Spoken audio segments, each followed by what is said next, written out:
Welcome to Samba Samba. Enjoy the video.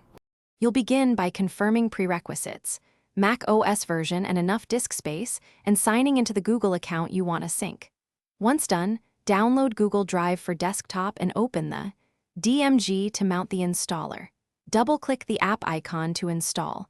Agree to permissions when Mac OS prompts you. Make sure to allow Drive access in system settings under Privacy if requested. After installation finishes, launch Drive. This starts the sign-in flow and your first connection to Google Drive on your Mac. Now configure how syncing works.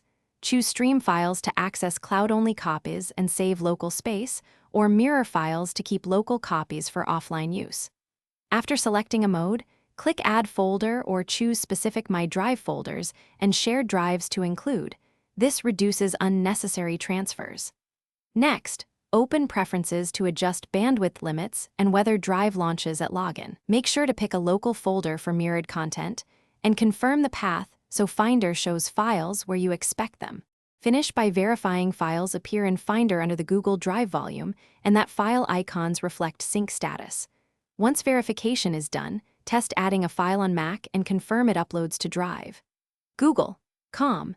If syncing stalls, pause and resume, or sign out and back in to force reconnection.